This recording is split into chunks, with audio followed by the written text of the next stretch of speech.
Hello all. I will be uh, using an automatic reader to read the synopsis and the first chapter of my new story. And as I read this for the first time, I will notice typos and try to correct them. So have fun listening. Synopsis. Year 29,742. Humanity has adopted the idea of trying to lengthen the life of all life. Towards that end, the primary goal is to move metals from inner system to the outer, as the metals are the primary cause of the death of the Sun. Jupiter and Saturnus are in orbit around each other and drawing closer together by design. The humans want to unify the gas giants and throw rocks from outer system while transporting anything heavier than hydrogen, helium from the Sun towards the outer system and building appropriate structures with resources in outer system. Venus is farmed for algae, plankton, krill, simple fish in its atmo by aerostat colonies, and the nitrogen is transported to food on Earth and Mars and others. Mars is slowly terraformed, and while its atmosphere is 50% of Earth, it's still mostly carbon dioxide. Mars needs the nitrogen from Venus to terraform the soil and air. Metals from Mercury mines are transported mostly to asteroid belt and further, since Earth is, while very slowly, emptied of resources as well. Due to Earth being material neutral until the inner system is out, it means that some material needs to be moved to the outer system due to space dust and asteroids occasionally still impacting the planet, increasing its mass. There is a solar mine that works by agitating the surface of the Sun to create a solar loop above it, and the min station is placed in that stream, and it filters out the heavier elements and returns the hydrogen to the surface. Humanity has a few colonies on other stars, but the radically different nature of those suns causes nausea that is hard to overcome, and since there is no FTL, it is hard to expand far and to keep contact. Ships carry stockpiles, mostly of new inventions and quantum entanglement communicators that work to make communication delay-free. Further out, stars feel even weirder, so interstellar space is mostly forgotten about. It is simply alien to a way that feels truly wrong. Therefore, the idea is to try to slow down the fusion of the Sun, if possible, at the same time to red dwarf form the gas giants into a small dwarf. Once that dwarf is born, and if the efforts to delay the nova phase of the Sun fail, that it would be possible to move this dwarf out of the system, making us a traveling interstellar civilization. Then humanity could travel star to star and learn more of the life and method of survival and lengthening the age of other suns. There are so many humans that whenever someone dies, if there is a request for their return, the hive mind of humanity finds one human with a life story so similar that their memories and biological form is near identical to the one that was lost. So there is no mourning, and all final deaths are desired for at the end. From the limited understanding this humanity has of death, they have gathered that no dead soul feels sadness at death anymore. There is nothing to fear, no one left behind, and only happiness ahead. Using cognitive abilities, they have started to resurrect the dead. One by one, the dead are brought back to life, and the birth of new souls is much rarer, though still happens, but for the most part, humanity desires to gather its shattered ego, and all that will only then go forward into making new. There have not been any large terraforming or eco-destruction events on the Earth. Warming and CO2 were solved in the early 21st century. It is 0.5 C warmer than 1950s Earth. Only large process has been dredging the Baltic open again due to the rising of the sea floor. After the Ice Age, it was growing shut. It has been dredged open. There was a movement to terraform Sahara into a plains, but it was overruled by the locals. At some point in the story, Jupiter and Saturnus unifies, in essence and in many Earth religions, and such a unification of God and devil into one astral, where both the selfish and selfless are in balance. This will be followed by Uranus and Neptune unifying, which will result in a unification, in similar terms, of the base life and femininity, leading to an acceptance and integration of both by all. Culminating this astral gas giant and this balanced gas giant with each other, making a God that is unified with life or balance. This is theorized to result in the creation of a new, elder-like race in humanity. This will be woefully inadequate to convert into a red dwarf. Therefore, large meteorites are taken from the Kuiper belt and Oort cloud to fling into the four giants. This is the main method used to guide them towards each other, while the presence of a satellite at the right angle to the giants is also used. The high-end live in the asteroid belt in their own houses. Mercury is the slump for reasons that this planet is first to go, so a philosophy of building like a sand mandala, no vertical end is taken, not for any financial reason. Venus is the farmland. Earth, as much as it was in heavy industry, is on Mars due to the excessive energy needed to terraform the soil. The industry is slowly moving to the gas giant moons for much the same reason. At some point in the story, an alien ship appears at Kuiper Belt, Oort cloud and beyond that I want to spoil.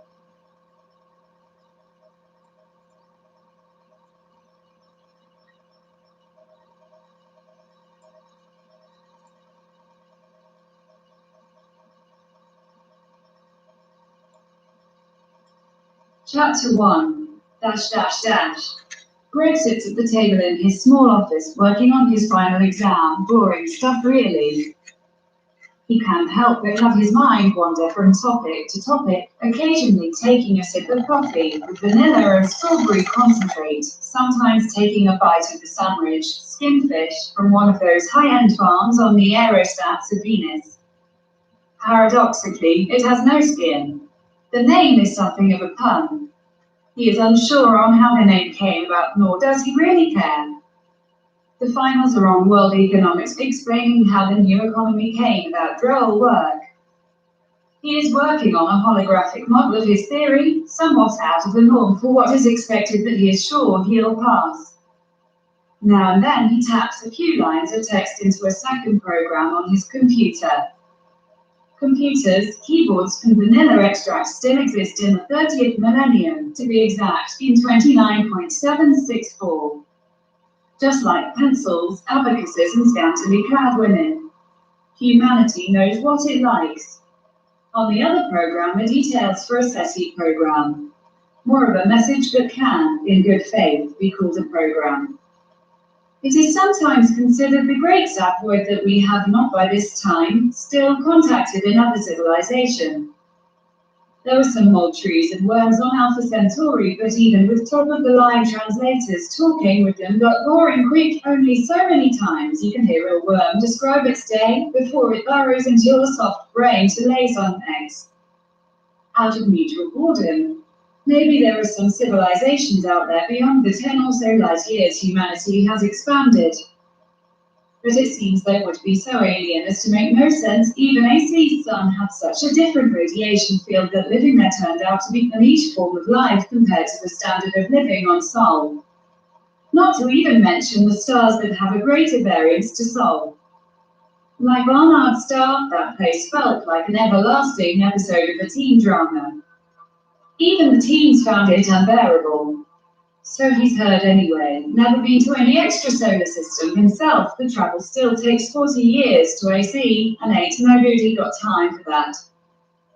The SETI program he taps into is one that resembles an old relegate channeling, with the into the light energy of one trying to summon someone who never answers their phone, and their door has a high-tension electrical shock if someone knocks it unannounced.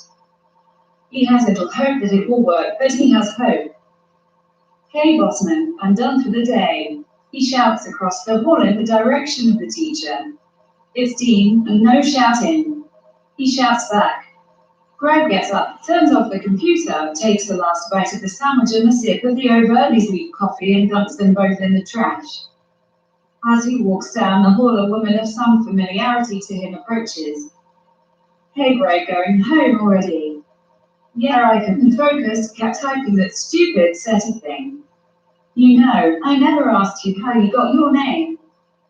"It's shortened from Gregory's. My mother was really big into Warhammer and the Germans." "Shortened it? My second mother hates it though." Yeah, I heard the new-faced ones usually hate religious names."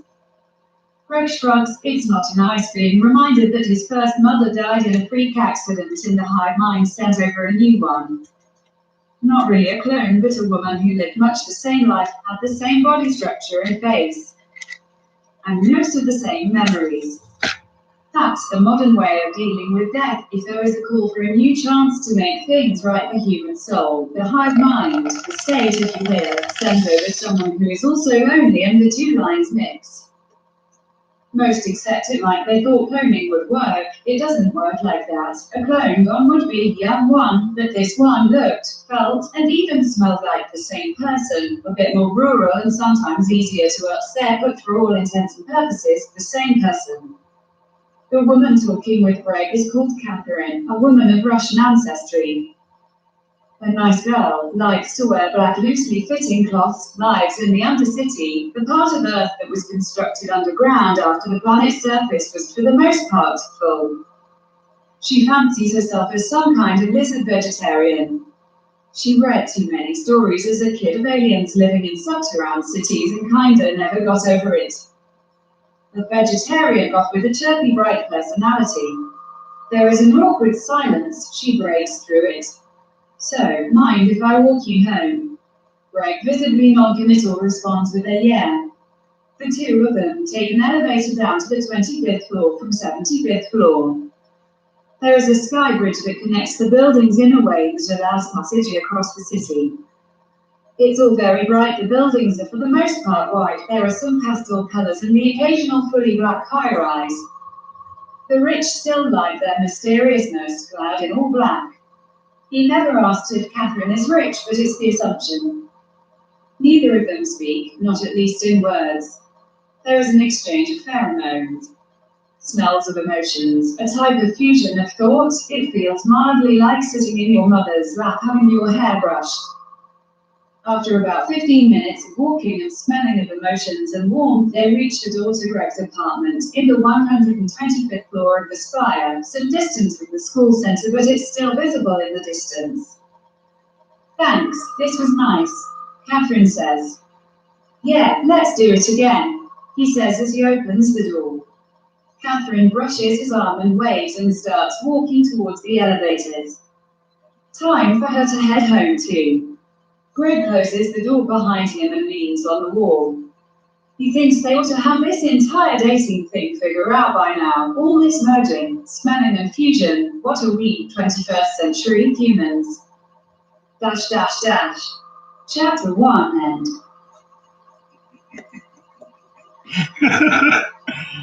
Well, good. What a trippy goth. Y'all know the type. Need me to show you what I mean that you don't know humans. So, any questions, comments, feedback? Anything you want to talk about, mysterious stranger?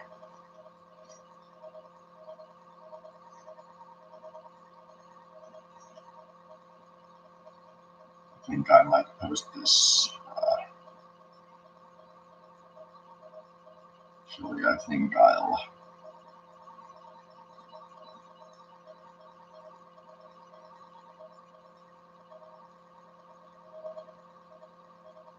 Skinfish.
short chapter.